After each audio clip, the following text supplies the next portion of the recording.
Bye, bonne journée. Des élèves sont de retour depuis un mois à l'école des Préverts de Saint-Jean-sur-Richelieu. J'avais peur que les enfants ils aiment vraiment pas ça puis que ça crée plus d'anxiété.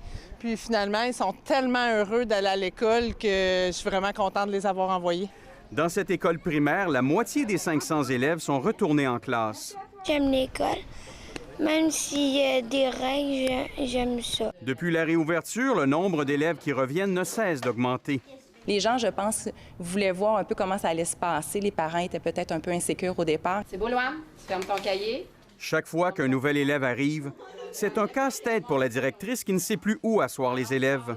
Parce qu'on doit toujours, en tout temps, respecter la distanciation sociale en classe. Dans l'école, dans les corridors, dans les salles de classe, tout a changé.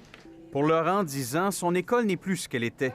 C'est pas pantoute comme avant. Il y a beaucoup d'affaires différentes. Elle ne peut pas s'approcher pour corriger nos choses. Il faut nous-mêmes se corriger. Pas évident pour lui d'être loin de son professeur, de ses amis en classe. Nous autres, dans notre classe, à côté de chaque bureau, il y a des X. Comme ça, on reste toujours à 2 mètres, puis il y a beaucoup moins de chances qu'on attrape le coronavirus. C'est difficile de rester à 2 mètres de nos amis, puis parce qu'on n'est pas habitué. Pour cette enseignante aussi, c'est dur de se tenir loin de ses élèves. C'est le plus gros manque pour moi. Les câlins du matin, je suis une enseignante qui câline beaucoup, donc c'est sûr que tout ce côté-là, c'est difficile. Fait qu'on se fait des petits trucs, on se fait des clins d'œil. C'est vrai que c'est vraiment la chose la plus difficile, la proximité avec les élèves. Dans cette classe de maternelle, les journées de Kim, qui enseigne habituellement l'éducation physique, ne sont pas simples. C'est beaucoup d'adaptation. Et puis, si je me déplace, si je distribue du matériel, comme en ce moment-là, je mets une visière.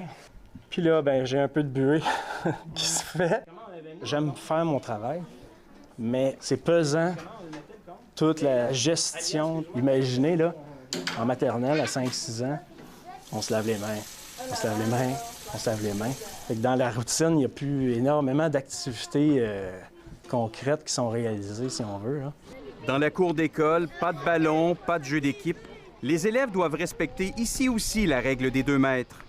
Alors, on ouvre les portes, on s'en va jouer dehors. Le grand espace, ça nous donne le goût de courir. Mais là, on court, on court, on court. Oups, attention, là, on s'éloigne. On se distancie. On a enlevé le fun de l'école. Tu sais, tout ce qui est le fun agréable à l'école, ça a été enlevé. Puis on essaie de rendre ça agréable du mieux qu'on peut. La directrice souhaite que tout revienne à la normale en septembre et qu'on laisse tomber la règle des 2 mètres. Le contact est très important pour nos enfants au niveau de la socialisation. C'est la distanciation. Si ça, on la laisse tomber, je pense qu'on va reprendre toute cette... c'est difficile, hein, tout le côté humain. Comme je vous disais, là, à l'école primaire, on a un côté enveloppant, on prend soin d'eux, on veut câliner.